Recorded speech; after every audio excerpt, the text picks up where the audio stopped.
Hi, and welcome to the Divinely Inspired Woman podcast. I am your host, Patricia Wald-Hopkins. I am a modern mystic, and I am here to share with you the beautiful wisdom and stories from women that desire to lead their lives inspired by the divine within them.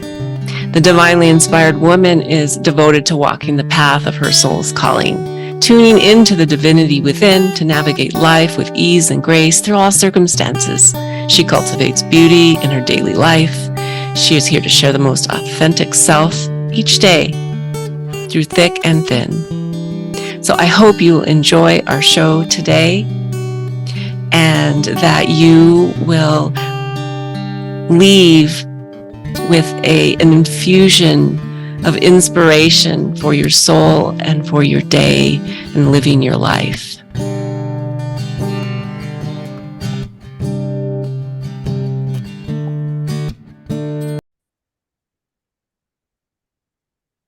Hello and welcome everyone to another episode of the Divinely Inspired Woman.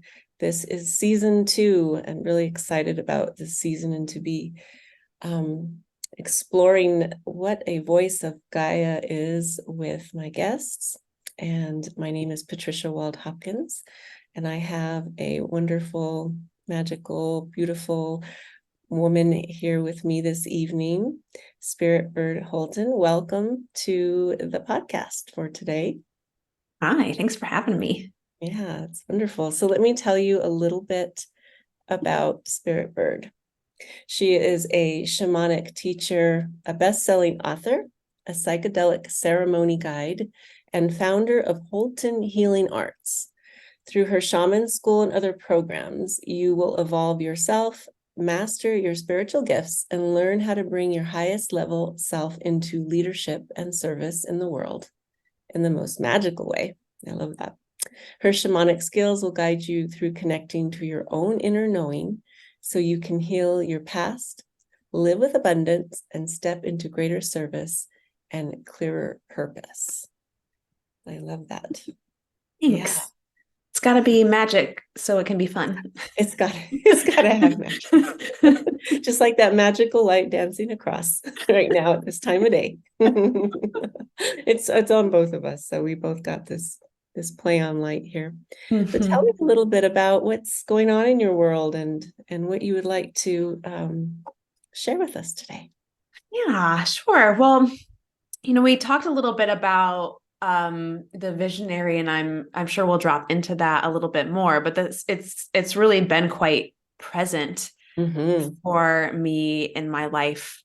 I recently or in this year put out a new training program, and I'm really excited about it. And it's also been really scary. Scary doesn't feel like the right word, but it feels like it's very important to me. Yeah.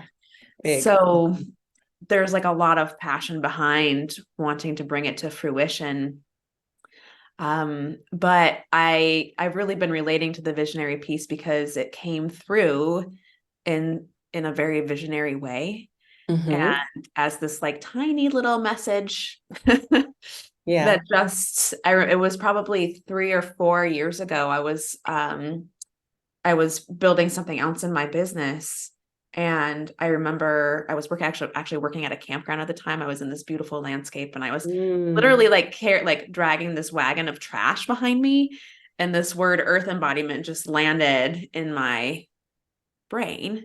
I remember as soon as it landed thinking, oh, that will be like my next program after I get this one like done. And maybe that will be like 10 years from now. Oh, wow.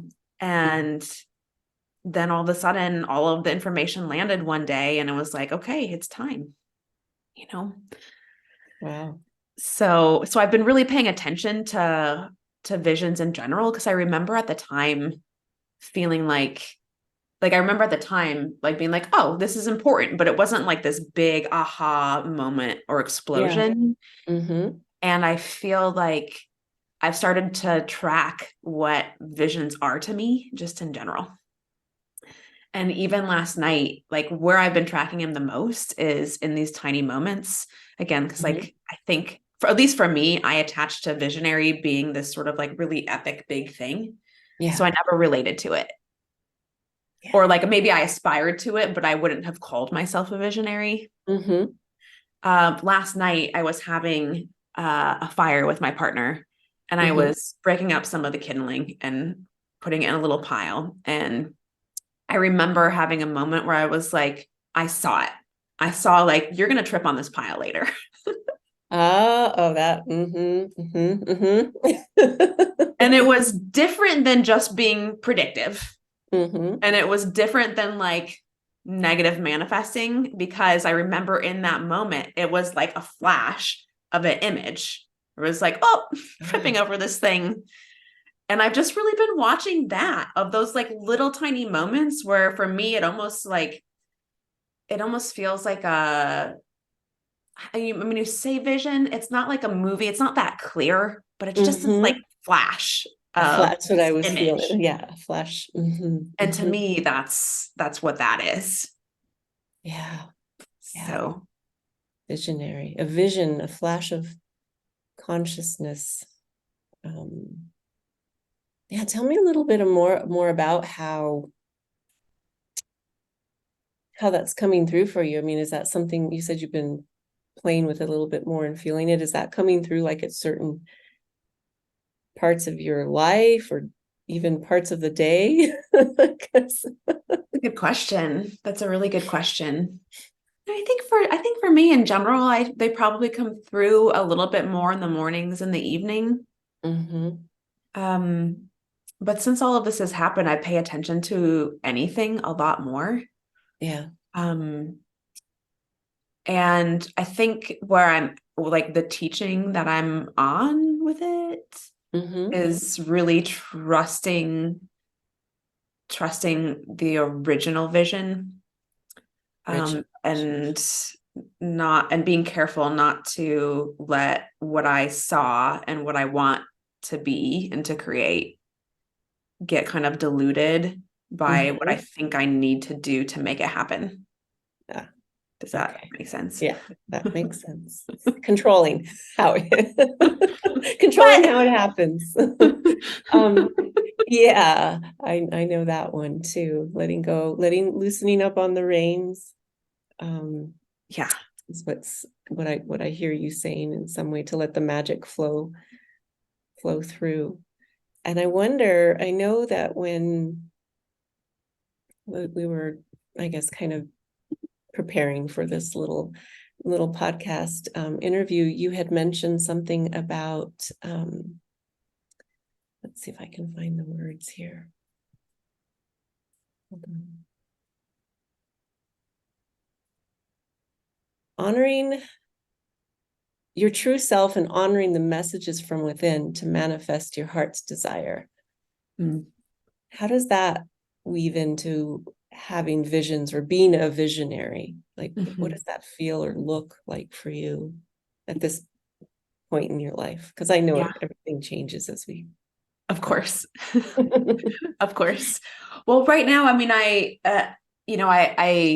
I love creating programs and experiences and inviting people into them. And so I'll keep with my earth embodiment theme just because it happens to be really up for me right now with the newer creation that I've brought forward. Sounds really intriguing. It's fun. Yeah, I'll share about it like really as transparently as I can, because it's just been really interesting. I had that big download, and it was very, Spirit was very clear about originally it was very vague. I was just like, oh, someday this will be a thing. And then when the information came in on what the thing was, that was very specific. And then as I kind of had this period where I was really in the energy of it and sharing about it to me, which felt like from a really beautiful place. And then I got to a spot where I was like, oh, now I need to make sure I can very clearly communicate like what are the check boxes of the benefits that it will have for people that come to the program, which is a tricky spot for me because communication is important and being clear is important. And this is where like I started to move away from my true self a little bit. Because what I really envisioned it to be and want it to be is this, very beautiful, deep kind of shamanic experience that's mystery and wisdom and just really deeply connecting you and encoding you with the energy and the wisdom of the earth. And it really came from, for me, like this is the place where it's probably nobody cares, but for me, where it came from was also a vision where I realized, like at some point, I'm a little bit of an environmentalist. I'm a recovering environmentalist. I get it. also trying to like navigate that and the control word. That's another story. But I was like, okay, so at some point, no matter how pristine we are as humans in caring for the earth, at some point it's not going to be here. Yeah. Like that's just it. And so for me, the inspiration is like, oh, wouldn't we want to, I want to help people carry the energy in their body. And then that way the earth lives on forever. Centuries from now, or maybe even only decades from now, when we're out in space, we'll still have, earth embodied in us. I feel that. And yeah. That's beautiful. Thank you. Yeah. So that was really clear and pure for me. And then somewhere along the way, I started to kind of come out of myself. And as I started sharing about it, then people give their opinions on what they think I'm doing. And then I'm, working with consultants on like how to help me do it. And I'm talking to my friends, I'm talking to my partner and people that are signed up for the program.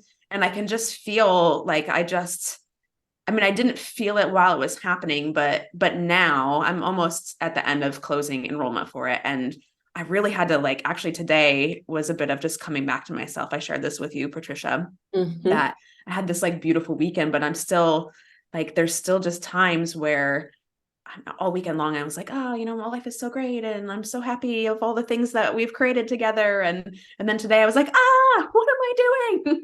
What am I doing with everything? And I started to realize this initial vision that I had that was so clear. And it's for me, it's not really about that it can't change, but being careful for what the influences are on the changes.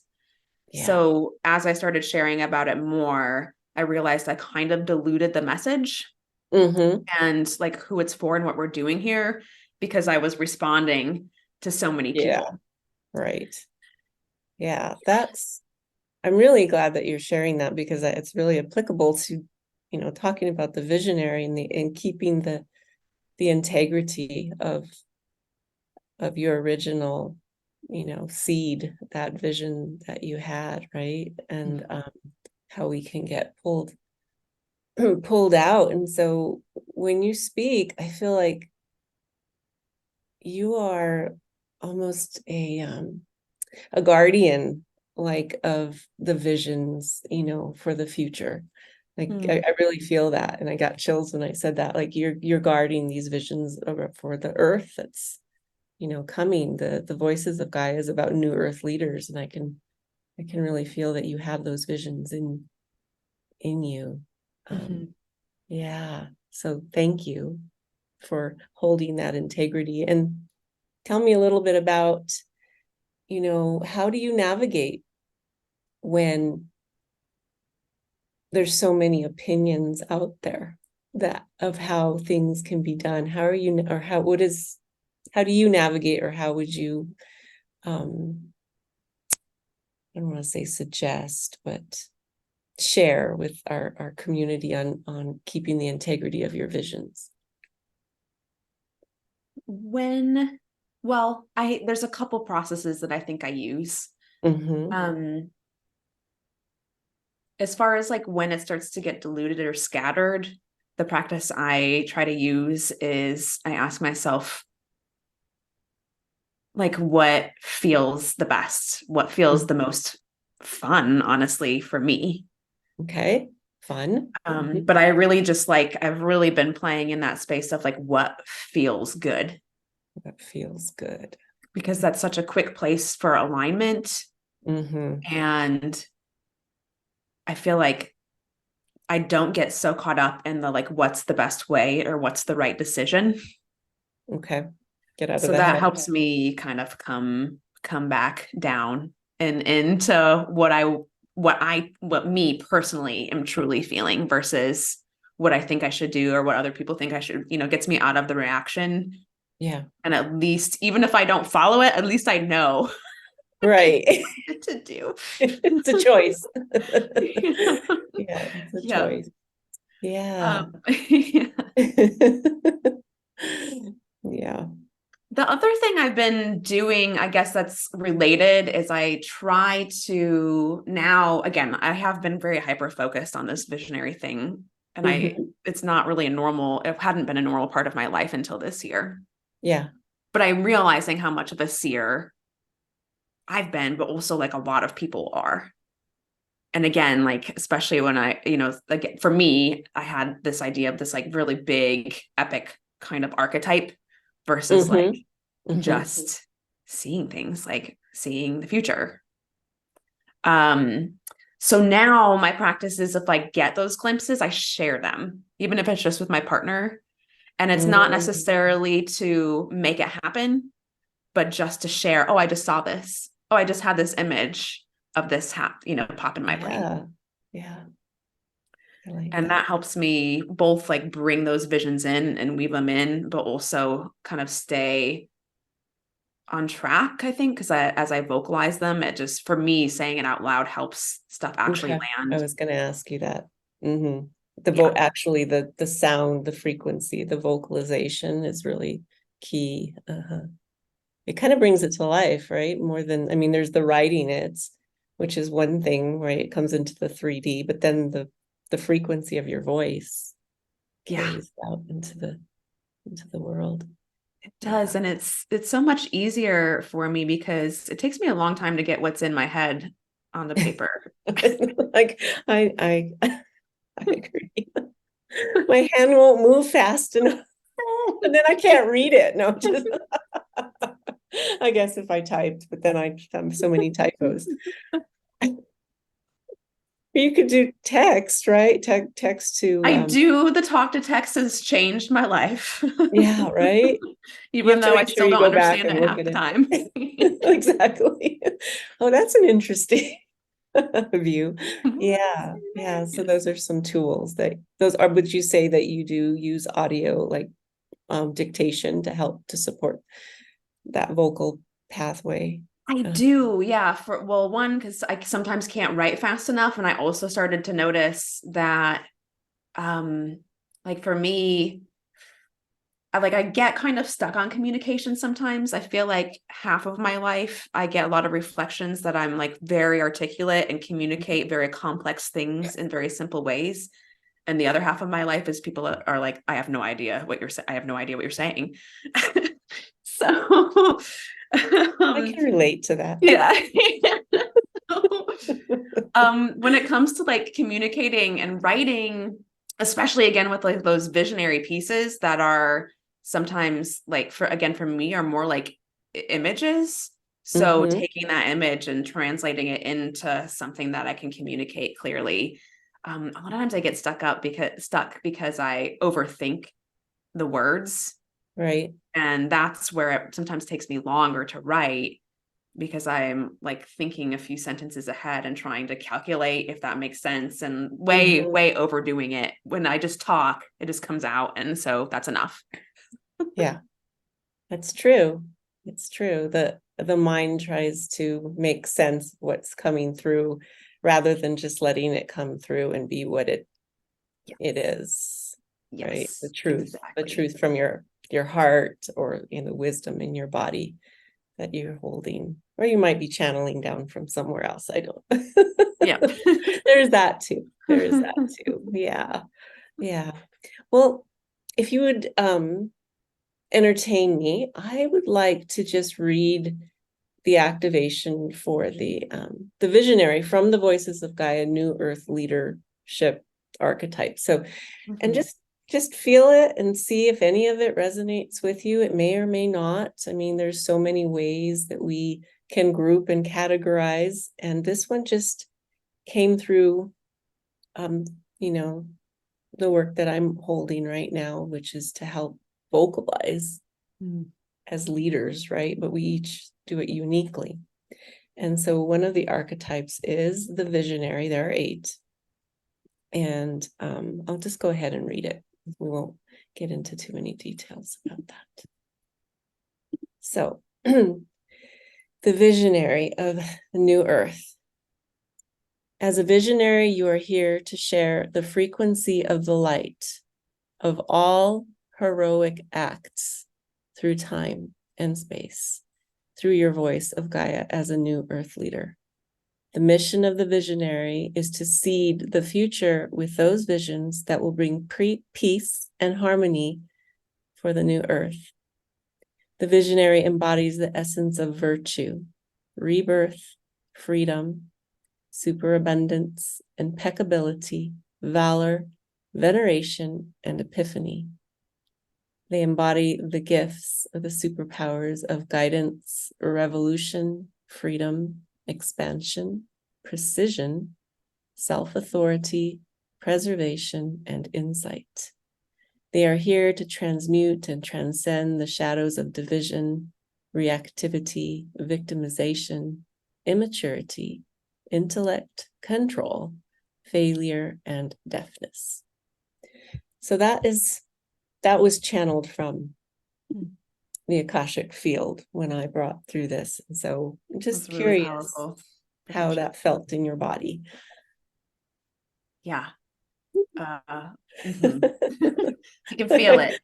I get chills when I read them. Yeah. Just feel here. Yeah, just, you don't even have to say anything.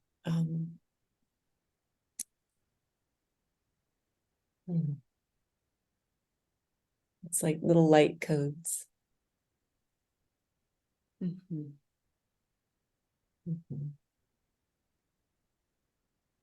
It's interesting. It definitely makes me excited. And there were a few words in there that I was like, yes, I've been feeling that. Yeah. And there's also a place that I think, again, just with my focus on the work and the visionary, where I think that I think I'm learning some of that maturity. Because it can be challenging to see something so clearly that you might not even experience in your lifetime. Yes, definitely.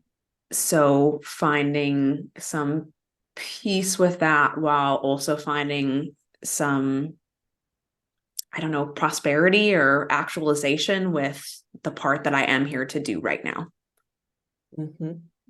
So that is definitely a place that I'm learning, and I feel like I'm starting to get it. But there's a flip side too that I've noticed, where you can feel, if you've been used to having visions or seeing things that, especially that might be far out, you might be used to things feeling like they're really far away. And I feel like as you begin to self-actualize in this visionary archetype, it can be disorienting because suddenly you're really close and right up on the visions. Whoa.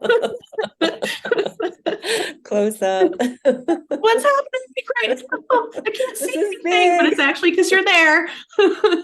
Oh, yeah. So the self-actualization can come in pretty large and quick, like it just can be there all of a sudden, right? All those little steps, all hit that critical mass. And then what?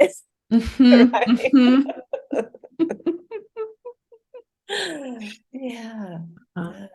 And I think that's where it comes back to that place of the balance of like, okay, now I'm here to this thing that I've been seeing. And that's sort of the, like, in this lifetime thing that feels like the actualization, even though, again, if your original vision may not be something you see in this lifetime. I think that's that knowing sweet that spot. that's part of it, that's connected. Something I just wanted to say that there was a mentor that I had that said something about that. When you get to that, when you get the thing, and then you go into like this freak out, like you don't know how to handle the self, when you've actually actualized it. And that's like part of that maturity, being able to just be in that expanded state until it integrates. Would you agree with that? Yeah. Yeah. It takes a good stability in your system to know that you're still the same, soul essence, right? That person, even though you may have expanded out into a new, I hate to say dimension, but a new reach, or new aspect of your totality. Yeah, so that's the good stuff then. Yeah. That's the good stuff. Yeah. So is there anything else that you would like to share with the community about visioning, or and most certainly let us know how we can connect with you, how they can reach you and learn more about your work. I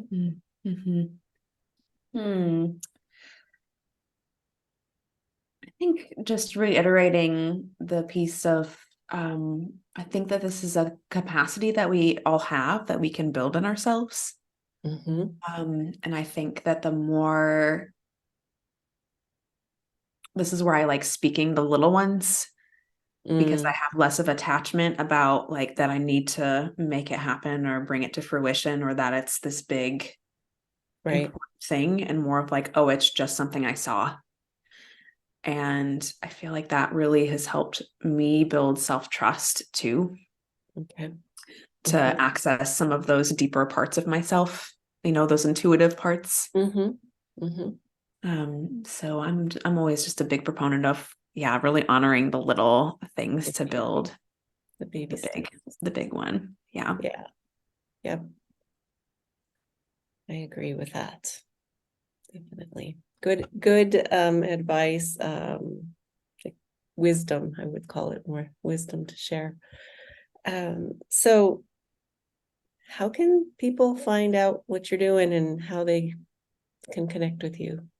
Sure. If you are on social media, most of my social media channels are at Holton Healing Arts. Holton Healing Arts is my company. Okay.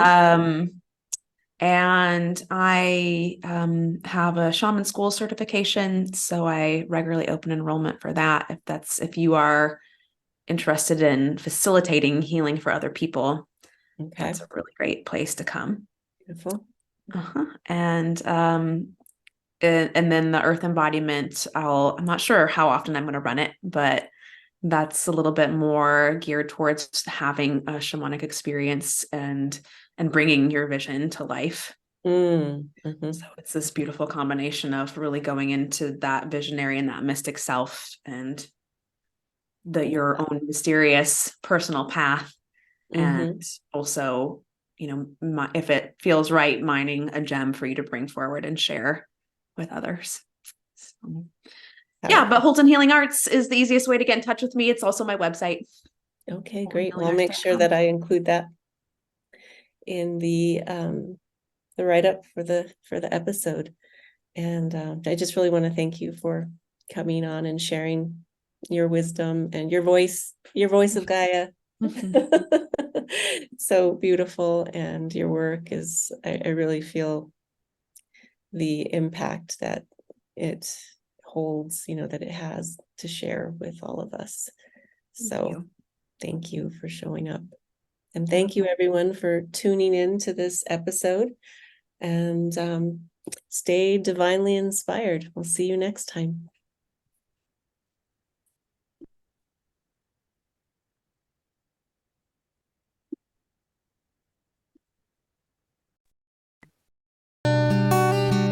Thank you for listening to this episode of The Divinely Inspired Woman.